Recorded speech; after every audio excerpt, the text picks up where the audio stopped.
Hula ho mga ka-angel, ito naman po ang inyong lingkod, ang inyong katropa at kalakwatsa, Kuya JJ. So ngayon po ay medyo umukay na po ang weather sa Calgary ngayon. At hindi na siya maulan. Maulan po kahapon, pero medyo malamig-lamig pa konti. Nasa more or less 10 degrees Celsius yung Calgary weather ngayon. So tayo po ay pupunta po magpapagas ng car at iikot doon pa rin po sa dating pinakamurang gas station sa Calgary, sa Meti o doon sa Chutina. So tara po, samahan nyo po ako at magkwekwentuhan po tayo kung ano yung mga naging experience namin sa pag-travel sa US nung nakaraang weeks. Tara po. So mga ka-angel, aking ibabahagi lang at yung pag-travel po namin sa US ay pinagplanuhan na namin ng friend ko mga 1 or 2 months advance. So maganda po kasi yung may plan ahead para makapag-prepare po kayo, lalong-lalo na po pag hindi po kayo taga roon. So ibabahagi ko po ngayon yung mga ilang tips at ano mga dapat gawin pagka po tumawid po kayo ng border.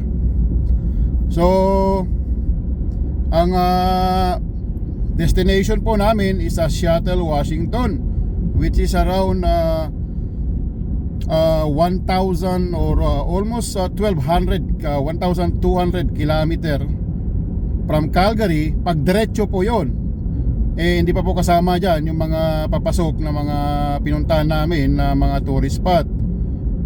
So at saka na more or less po 12 hours pagka po diretsong drive po yan. Pero hindi po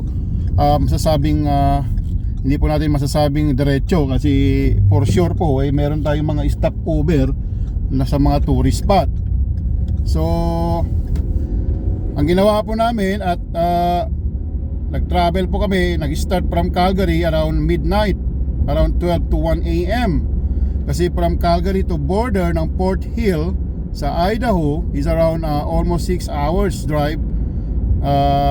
So tinansya po namin yon, at least po pagka umaga na andun na kami sa border. Marami kaming magagawa at marami din po kaming mapapasyalan ng mga tourist spots.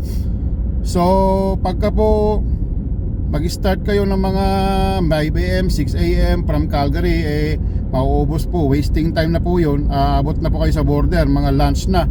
So lunch, papunta pa kayo ng Seattle, sobrang layo pa yun, wala na kayong magagawa at wala na kayong mapupuntahan mga tourist spots. So kaya ganun po yung ginawa namin. So tantyahin nyo po yun mga ka-angel, kung saan yung destination nyo, para matantyahan nyo rin kung saan kayo o anong oras kayo aalis. So una po kong tip mga ka-angel ay make it sure po na siyempre kondisyon yung car natin. Common na yan, alam ko po na alam nyo yan. So additional information nyo pagdating po sa documentation, yung car nyo po, una po kayo, yung license is hindi po expired at legal kayong mag-drive. Kasi pag kayo naman po ay resident, permanent resident or citizen ng Canada, you are allowed to drive in the US. Just like parang normal lang, just like Canada rin yun. So pangalawa po yung registration ng car nyo at saka yung insurance, both of them hindi po dapat expired yan. At saka talagang i-check nyo po minsan mga ka-angel pagka nagre-renew po kayo o renew po ng minsan po yung mga insurance company, binibigay lang temporary na card is yung 30 days. So make it sure po i-check nyo yan at palitan nyo po yung 1 year talaga na validity ng pink card. Tawag nila pink card, yung kulay pink kasi na register ng insurance. So para po wala po kayong aberya pag nasita po kayo ng mga officer, border officer, or yung mga sheriff, or mga highway patrol police, or police po. So yun po, license, yung registration, at saka po yung insurance ng car ninyo. So of course po, mga ka-angel, wag po nating kalimutan ang passport. Yun yung pagina-importante, kasi pagka po citizen kayo, ang kailangan nyo lang po mga ka-angel ay Canadian passport. Yun lang, wala nang iba, of course, at yung registration, insurance, license ninyo, at saka sa car nyo. So yun lang po, passport, that's it. Wala na po mga birth certificate, kung ano-ano man yan, mga documents. Kasi po, iba po kasi yung rules, or hindi po, almost similar yung rules po ng air, by air, aircraft, airline, sa by land, by car. Hindi po tayo eksperto mga ka-angel, pero ang aking naiisip ay dahil po pagka po by land, may dala-dala tayong car, mas madali tayong matrace kung meron tayong ginawang hindi maganda or crime sa US. Unlike po sa airplane, pwede po kayong mag-TNT, yung tinatawag nilang tago ng tago, o baka doon na kayo manirahan. Unlike po kasi sa by car, meron tayong daladalang car na which is na babalik tayo sa Canada. So isa po yan ang naiisip ko mga dahilan din na medyo maluwag-luwag kung by land tayo pumunta ng US. Hindi po tayo expert, pero marami pong mga dahilan aside from that po. So ayun po, isa pa po mga ka-angel, make it sure po na insurance nyo. Pwede naman po kahit anong insurance, pero for safety reason, siguraduhin po ninyo na yung ginagamit nyong car ay two-way, kumbaga full coverage, para kung ano man po ang mangyari, wag naman po sa US, ay covered kayo, kasalanan nyo man o hindi. So yun po, full coverage as much as possible. Pwede naman pong one way lang, pero yung risk doon ay kung hindi nyo po kasalanan, hindi kayo babayaran ng insurance. Ang hahabulin po ninyo ay yung nakabangga sa inyo or yung nakahit sa inyo. So yun po yung pagkakaiba sa full coverage o two-way ang tawag nila sa isang one way lang. So yun yung mga kumbaga mga ilang tips mga ka-angel sa pag-travel sa US. So aside from that po mga ka-angel, since po isa pa yung mga yung gagamitin nating phone, yung internet or data tawag nila, hindi, kumbaga Canada po yun, cover lang, yung parang unlimited data kumbaga sa Canada. Pagdating po ng US, meron po silang tinatawag na kumbaga limitation yung mga network company. For example, sa network company namin, hindi ko po sure kung pare-parehas, pero baka po pare-parehas lang din. Sa one day po, ang cut off po ng roaming is nga pa pala po, bago po kayo, para po kung magkaroon kayo ng internet connection, ay kailangan nyo pong i-open yung data. Punta po kayo sa settings ng phone, punta kayo sa net connection po yata yun, o network, and then open yung data. Katulad po din yan kung nasa labas kayo, wala kayong wifi, ay ino-open nyo yung data. Plus punta po din po kayo sa mobile network and i-click nyo yun, tapos i-open nyo yung data roaming, nakalimutan ko, basta may roaming po siya, para magkaroon kayo ng internet connection kung wala kayong Wi-Fi or any kumbaga kung hindi kayo makakonect sa US, para at least makakagamit kayo ng mga GPS navigation sa phone nyo, or makagamit kayo ng mga social media, makamessage kayo sa mga friend ninyo or relatives. And after that po, sabi po kasi ng network namin, kung ma-reach na yung maximum na gig, yung bilis, let's say for example, ma-reach mo yung 10 gig, normal speed pa rin po yun kung ano yung speed nyo. Pagka nag more than 10 gig ka na, babagal na po siya at mahirap po mag-connect, lalong lalo na po sa mga isolated area na. So po, magre-reset po ulit yan pagdating po ng midnight. Yun yung cut off. Kaya ang ginagawa po namin, pag ako gusto na namin ng internet, ay i-open ko lang po yung data roaming. Pagka po nakakonect na ako ng navigation at na-start ko na, patayin ko na.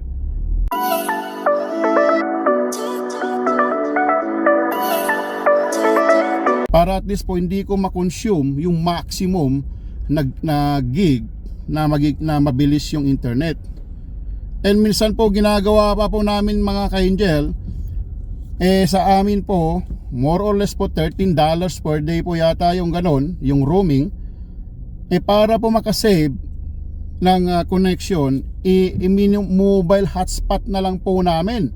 For example, ako yung mag-open ng data at saka roaming, and then i-hotspot ko or i-share ko sa mga kasama ko sa family kung sino yung gustong mag-connect o magkaroon ng internet. At least sa isang araw, ako lang yung nagbayad ng $13. Pagka po sabay-sabay kayo mag-open, each person po yun, or each SIM card or each connection, magbabayad ng $13. So for additional tip, para makasave kayo ng money, isa lang hanggat maaari ang mag-open at i-mobile hotspot na lang. Depende po rin yun siyempre kung ang siya sa inyo gustong mag-live. So which is pwede naman po yun, at least makukonsume pa rin naman iisa lang. Kung ma-reach ko yung data ko, may open natin yung isa para mabilis pa rin yung speed, at siya naman po ang mag-mobile hotspot sa akin. So ganun po yung mga ginawa namin, dahil na-experience na po namin yan last year nung nag-travel kami sa US din. Nung pumunta po kami ng California, wala sa, kumbaga pagkakuha namin ng citizenship, balak po namin Washington lang, hanggang sa napadpad na po kami ng California. Dumaan po kami ng Idaho, Washington, Oregon, then California. And aside from that po, nagpunta pa kami ng mga Nevada, Arizona at Utah. So wala sa plano po yung mga yon. Naabot po namin. May mga struggle, may mga naging struggle, pero naging naging maganda namang idinulot, dahil naka-explore kami ng mga magagandang tourist spot na kakaiba talaga, at nagkaroon kami ng idea kung ano yung mga spot at paano mag-travel sa US, especially by land. At magkakaroon po ko ng separate video dyan mga ka-angel, at isi-share ko kung ano yung mga naging experience namin sa unang US tour namin. So going back po tayo ngayon dito sa nakaraan tour namin, ay yun po yung mga naging naging experience. So since yung friend ko ay ang car niya is electric,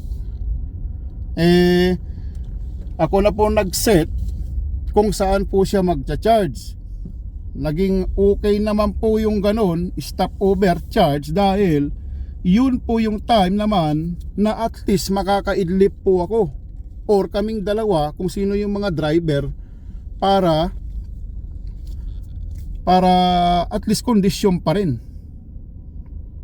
So yun po mga ka-angel, yung namin na hindi baling mag-charge, isang way po yan para maging kondisyon ka sa pagdadrive, makapagpahinga ka po. So ang ginawa ko po, nag-start siya ng Forney charging station. And then yung last po yung Creston dito sa BC, British Columbia, para po pagdating po ng border full charge siya. Yung Creston po to Port Hill border po kasi is around more or less 50 minutes drive na lang. So at least pagdating ng border full charge na siya. So at least po pagdating ng border dire-diretso po kami sa mga pupuntahan namin. Hindi na kami mga problema maghanap pa ng charging station. Although sinet up na po namin yan kung saan yung mga station na kailangan niya mag-charge. Kinalculate na po namin yung mga distance, kung ano yung hanggang kailan kaya ng battery niya, and then mag-charge. So which is naging success naman kahit pumunta kami ng mga isolated area. So one more thing po mga ka-angel, ang ginawa po namin nagbaon po kami ng food, luto, tsaka rice na luto din.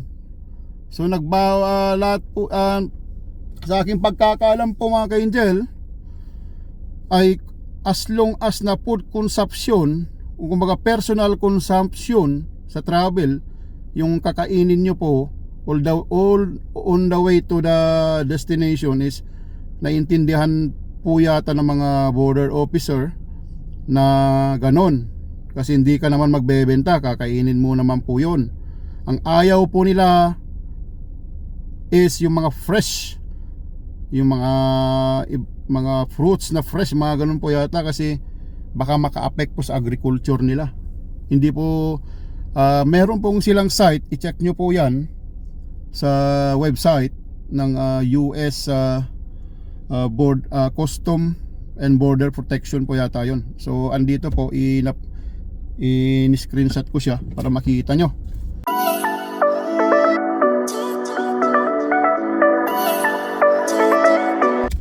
So magkakaroon po tayo ng special na discussion yan o video pagdating po sa crossing ng border, kung ano po yung mga tips, ano yung mga kailangan gawin sa pag-cross po ng border. So yun po yung ginawa namin. At every charge po, stopover, kahit po kami, nagdala rin po kami ng portable na stove, yung parang yung butane po yung lutuan. So habang nagcha-charge, nagpapakulo, nagpapainit po kami ng food at kumakain. So which is na okay naman po at makakapagpahinga pa. And then pagdating po doon sa shuttle, naggrocery na kami at doon na kami bumili ng mga lulutuin namin sa Airbnb. At least makaluto po kami ng Philippine food pa rin. So hindi na kami nagdala kung ano-ano man na galing Calgary o Canada ng mga lulutuin, dahil for iwas aberya or investigation o dun sa border. So pagka ganun po, wag na kayong magdala mga ka-angel. Ulam na luto at pagkain na luto na lang. Doon na po kayo bibili sa US kung sakali mang pupunta kayo, para iwas aberya po sa custom or doon sa border. At isa pang advice mga ka-angel, ugaliin po natin maging polite, humble at rumespeto sa mga officer, especially po sa mga border officer, kung magtatanong or sisitain man kayo, dahil trabaho po nila yon at gusto nilang mapanatili yung kaayusan ng kanilang country, at saka maiwasan po yung mga crime like yung mga human trafficking, drug trafficking. So parte po yan talaga ng trabaho nila, kaya wag po tayong mapikon. Kung meron, kasi po na-experience ko na rin po yan mga ka-angel. Meron po akong nag-experience, meron po akong pagkakamali, dahil po sa pinakita kong humble, respeto, pagpapaliwanag ng maayos, kumbaga acknowledgement ng pagkakamali, sorry, mga ganon. Naniniwala po ako na sa magandang usapan naaayos at nabibigyan kayo ng another chance, which is nangyari po yan sa akin bilang isang driver. So yun po mga ka-angel, huwag po nating ipairal yung kayabangan or pagkikipag-argument, kasi po wala pong mangyayari sa ganyan. Mas pagkalumala po yan, mahahantong pa sa pisikalan at mas malala pang mga pangyayari. So iwasan po natin yan. Di baling kayo na po ang mag-adjust. Kasalanan nyo man o hindi, kayo na makapag-isip ng maayos. Giveaway na lang po. Kung nagdadrive po kayo, kasalanan nyo, or right of way po kayo, kung makikita nyo yung isang car, yung tipong babanggahin na po kayo na po mag-adjust mga ka-angel. I-monitor nyo at kayo na lang po ang umiwas, dahil kahit pa kasalanan niya, para iwas po aberya mga ka-angel, dahil mahirap po magkaroon ng aberya po, abala, yung kasalanan mo man o hindi. Yung kasalanan mo, yung pagkiklaim mo, paghahabol mo yung nakabangga sa'yo. Kung kasalanan mo naman po, ikaw naman yung maaberya, dahil yung for sure insurance tataasan yan yung mga monthly payment mo. Kaya mahirap po yung mga nai-involve sa mga accident mga ka-angel. So be patient po, slowly but surely, ika nga. At ugaliin po nating sumunod sa mga sign sa road. Almost the same naman po yung road sign sa Canada at saka US. Ang pagkakaila iba lang po ay yung sa US ay gumagamit po sila ng metric na miles. Tapos yung gasolina, yung kumbaga sa atin is liter, sa Canada gallon po ang tawag nila. I-calculate nyo na lang po yan, i-google nyo na lang po yung equivalents nya. Basta po yung miles is mas mataas po sa kilometer. So aware po kayo dyan. At pagka lagpas nyo po ng border mga ka-angel, pagka po yung car nyo is digital, palitan nyo na po, iset nyo na po sa miles yung speedometer nyo, para po hindi kayo makonfuse sa mga signs. Nakaset para mga miles na siya, nakaset na siya sa miles. Kasi baka naka-kilometer pa yun, nakala nyo 60 km an hour, 60 miles pala yun. So mga ganun mga ka-angel, be aware po yan. So and aside from that po, tulad po ng sinasabi ko, always humble, patient, not aggressive. Is not necessary po, wag na po kayo mag-change lane. Kasi po iwas sa mga blind spot. Titingin-tingin pa po kayo sa left and right ninyo. Ayun yung mga isang dahilan para karoon kay kumbaga mag-cause na mga accident. So yun mga ka-angel, yung mga kumbaga ilan sa mga maibabahagi kong mga tips at anong gagawin pag cross po ng border. And one more thing mga ka-angel, of course po magdala rin po tayo ng mga safety kits, like for sa kumbaga sa personal ay mga like band-aid, mga ganon. Sa car ay yung mga gagamitin, like for example yung mga pang pump po ng gulong. Kung malambot, at least makamove po tayo. Yung mga kumbaga parang cowboy or boy scout mga ka-angel. So yun po. At yun yung mga gagawin natin pagka nag-cross po tayo. Ako po mga ka-angel, ako po may akin opinion lang po, bakit po kami nag-by car instead of biplane. Una po mga ka-angel, ako po mahilig ako mag-drive. Kumbaga hilig ko talaga mag-drive kung saan-saan napapadpad. Tapos pangalawa po, pag by car po kasi mga ka-angel, anytime po makaka-stop kayo. Anytime po gusto nyong puntahan yung gusto nyo. Anytime kung naihi, kakain, makaka-stop po kayo. Hawak nyo po ang oras. Bahala po kayo kung anong oras kayo umuwi, anong oras kayo pumunta sa hotel. Unlike po sa by plane, mas mabilis, I think mas mahal, and parang mas mahal pa yata. Doon for example, punta po kayo ng LA, doon lang po kayo, iikot lang po kayo doon, unless po kung magre-rent a car kayo at iikot-ikot.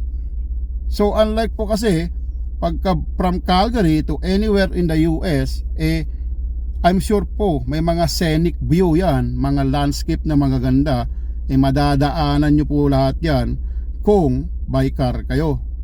A few moments later.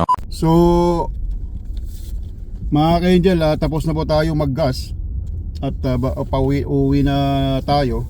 So Going back po mga ka-angel.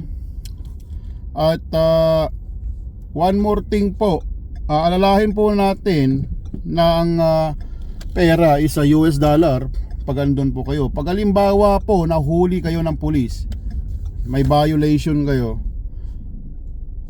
yung US dollar is which is higher po ng konti sa Canadian dollar pag sa equivalent. So US dollar po ang bayad nyo. Aside from that, hindi ko po sure kung baka po yung demerit or yung driving history nyo sa Canada ay maapektuhan din. Pero for sure po yung insurance, I'm sure po baka mag-reflect po yan sa driving record nyo sa insurance at tataasan po ng insurance yung payment ninyo. So yun po, mahirap po talaga mahuli at mag-violate sa ibang lugar, especially po sa bansa na ang equivalent o yung currency exchange mas malaki sa Canadian dollar.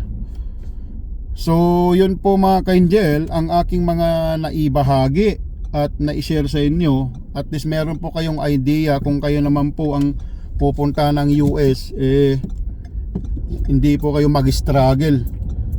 So one more thing po, nung po kaming pumunta, na-observe ko po dito sa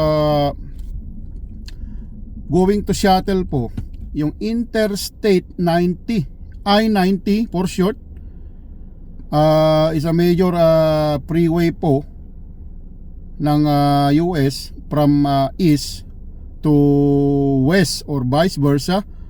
Ang tagos po nyo po yata ng I-90 is from Boston, Massachusetts sa east. Ang west naman po ay yung Seattle sa west.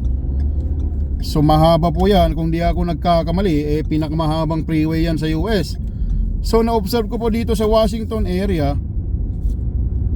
or even sa Idaho ay may mga daming mga pulis na mga ghost car or yung mga pulis talaga na may nakapangalan doon sa highway at nag-i-scan o nagbabaril sila ng mga speed. So buti na lang po at nakita namin yan at pinapanatili namin yung speed namin sa required na speed. So ingat po kayo mga ka-angel pag dumadaan kayo ng I-90, kasi maraming pulis, highway patrol pulis dyan. Kasi bakit po nasabi ko, dahil po nung nagpunta kami ng California noon, hindi ko po sinasabing nagpapabaya ang mga pulis doon, pero bihira lang po yung mga pulis sa highway. Kumbaga siguro depende po yan sa state at kung ano yung sitwasyon ng isang state. Kaya pumunta pa kayo ng Washington, be aware po, maraming pulis anywhere sa Washington na nagmo-monitor ng mga speed. So isa pa po yan sa mga na-share ko mga ka-angel. Maganda po ang Washington mga ka-angel, sa pinaka kumbaga greenest yata na state sa US yan, dahil puro halos green lahat ang paligid at marami rin mga tourist spots. Kung mahilig po kayo ng mga natural, patok po, tamang tama yung Washington. Diyan po yung Mount Rainier, andyan yung Olympic Park na tinatawag nila, at yung may mga island din po. So marami po talaga mapapasyalan. Sa Seattle lang po, kulang pa yung araw namin na mag-ikot. Pinuntahan na lang namin yung mga ibang tourist spot at picture saglit, alis na. Dahil kulang po talaga yung araw namin. And going back po pala, yung kanina na topic na sinasabi ko, bakit ko nagta-travel kami ng by car. Ang by car po mga ka-angel, tulad nga ng sinabi ko, you can stop anytime, going home anytime, eat anytime, at hawak mo po ang oras mo. Kaya kung mahilig po kayo mag-drive at matibay kayo sa puyatan, o yung antok, tamang tama po, I will suggest na travel by car. Yung gasolina po, pag i-compute nyo po yan sa by airplane, mahal na po ng airplane ngayon, baka po mas mahal yung airplane compare po sa igagas ninyo. I will suggest po na gamamit kayo ng car na may fuel saver like po sa ginamit namin. Kung hindi naman po, ayan, electric, mas mura po talaga yung makukonsume nyo at di babayad nyo dyan. Pag kayo mga B8, so pag B8 po, yun na yun, talagang lalaklak yan na malaki. Okay lang po kung B8 kung may fuel saver siya.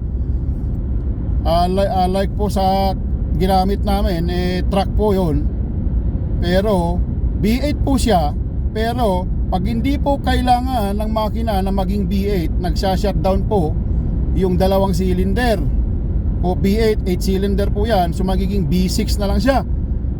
At pagka po hindi pa kailangan talaga na maging B6 o kailangan 6 cylinder yung gagamitin, may sensor po kasi yan, depende sa weight, mag B4 siya, which is very, kumbaga, high technology, dahil usually pag B8 na lang.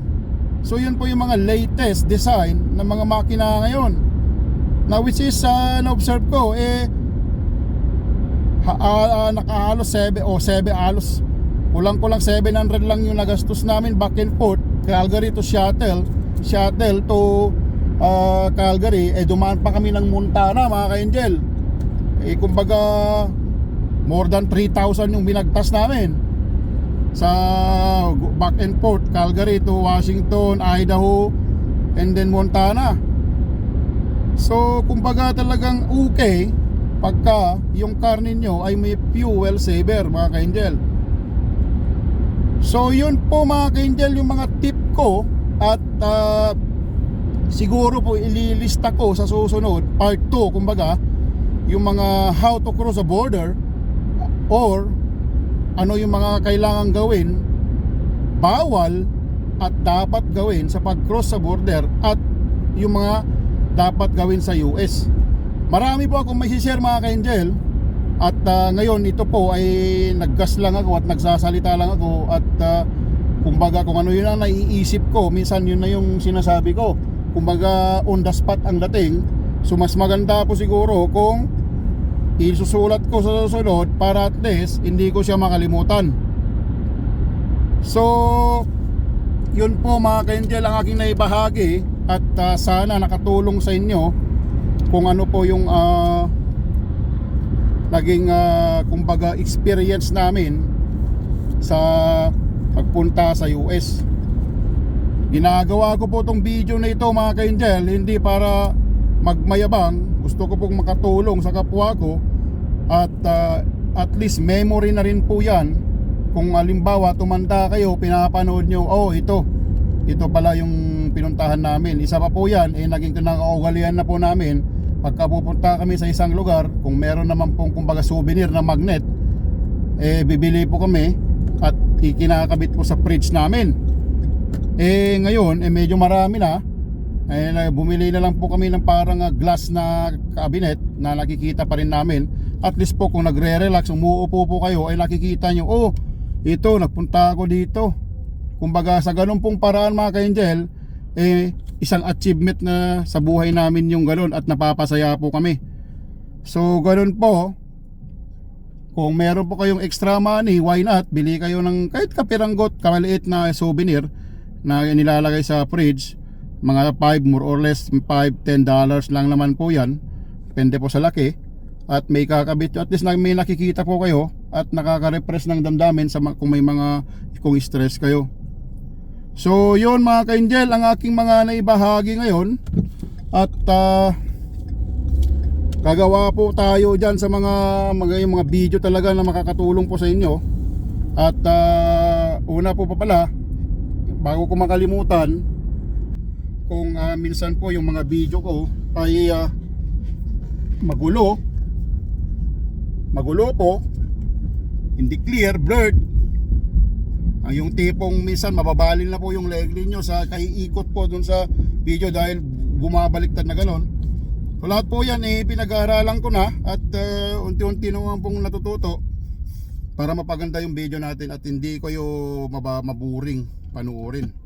So yun po muna mga ka-angel ang video natin at ingat po kayo lagi at please subscribe to my channel. Discovery Angel, yan po yung picture na may Glacier National Park at ako po yun nandun. 1 hour later. So yun mga ka-angel at pauwi na po tayo. So ulitin ko po sa pag-cross po ng border, pagdating po sa documentation is siyempre of course po passport. Kung Canadian citizenship po kayo, kailangan nyo lang po is passport. That's it. Hindi na po kailangan ng mga birth certificate, yung mga SIN, etc. etc. Only a passport po at simple question po from the officer. That's it. Ganun po kadali. Papayagan na po kayong mag-cross. Pagka po permanent resident is kailangan nyo po ng passport kung saan po kayong country. Example po, Pilipino tayo, Philippine passport po ang kailangan. Plus, yung passport po kung saan nakalagay yung US visa ninyo. For example po, hindi naman po kayo nag-renew o kumbaga hindi pa expired yung passport nyo sa Pilipinas, andun po yung US visa. So that's it po. Yun na po yung pwede nang i-present sa officer. Plus, of course po, yung permanent resident card. So, pagka po naman na expired yung passport kung saan nakalagay yung US visa ninyo, tapos nag-renew kayo ng bagong passport, ipipresent nyo po yung new passport at of course po, yung old passport kung saan nandun yung US visa na hindi pa expired. At ang hindi ko lang po sure dahil yung mga friend namin na PR po sila, hindi po sila citizen, Canadian citizen, pinapasok po sila sa office ng US border doon sa Port Hill at parang nagkaroon po sila ng mga picture po yata or mga parang biometric something like that sa kanila since sila po ay permanent resident. At meron po yatang fee na binayaran sila which hindi naman po kamahalan, nasa less than 20 yata or 15, between 10 to 20 US dollar yata ang binayaran nila which is hindi naman po malaki. Sabi po ng officer ng US is since permanent resident sila and first time silang mag-cross by land, kaya po sila pumunta doon sa loob ng office which is nag-worry po kami kasi kami po yung nauna, sumusunod po yung pre namin sa likod na ganun. Siyempre sa amin kasi a citizen and then nag-cross na po kami dati sa US, so parang mabilis na lang po sa amin. And sila po, meron po silang kasama sa car na Canadian citizen din. Hindi na po sila pumasok sa office. Yung permanent resident lang po ang pumasok sa office ng US. So which is siguro it takes only around maybe less than 30 minutes to fix everything. And then after that, yun, nakita na namin sila na approaching na. So happy po kami at walang laging aberya sa pag-cross nila sa US-Canada border. So as long as naman po kasi nawala kayong criminal record pending or active, wala pong problema yan at hindi kayo nagkukos ng kumbaga trouble sa country nila, papayagan na po kayo. Dahil by land po kayo, mas maluwag po sila kaysa sa air. So yun pa po ang isang dahilan kaya pina-prepared po namin na mag-travel by land. Ako po, sanay na po ako mag-drive, long drive. Nung nagpunta po kami ng Manitoba, in-straight po namin yan pauwi ng Calgary. So, malayo po pero kailang stop lang po pahinga at makakapag-gain po kayo ng energy. And one more thing po, bakit kami travel ng travel mga ka-angel? Sabi ko sa amin, paniniwala, kung meron naman pong kahit kunting budget at may time at habang malakas pa po, why not? Gawin na natin, explore the world at makakatulong po kasi yan sa refreshment. Kumbaga kung marami kang problema, stress, give time to yourself naman po na mag-relax. At kumbaga ma-outcome yung mga problema sa buhay. So yun po ang ginagawa namin. Hindi na po, kumbaga po, hindi po wag po nating antayin na humantong tayong yung retired, more than 60 years old, na mahirapan na po tayong maglakad at napapagod agad-agad at gusto na lang po kumbaga umupo at humiga. Unlike po ngayon, medyo masigla pa po tayo, may energy pa po tayo, mas ma-enjoy natin yung pag-explore sa mundo. So yun po mga ka-angel, hindi ko po kumbaga ini-insist na mag-travel kayo. Kung may time at gusto nyo pong mag-relax, why not? Kahit sa mga hindi kumbaga kalayuan na lugar, bigyan po natin ang sarili nating mag-relax at mag-explore, especially po sa mga natural tourist spot. Nakakatulong po yan ma-relieve ang mga problema natin. So yun lang po mga ka-angel. So ulitin ko po, passport is if you are a Canadian citizen, only a passport, that's it. If you are a PR, permanent resident sa Canada, passport, and then your US visa, plus your permanent resident. Especially po pagka bumalik na kayo ng Canada, sa border naman po, yung parang kumbaga custom or anong border protection po ng Canada, they need to check your permanent resident card kasi yun po yung pinakaalas ninyo para makabalik po ng Canada. At make it sure po pag bumalik na kayo sa Canada, hindi po siya expired.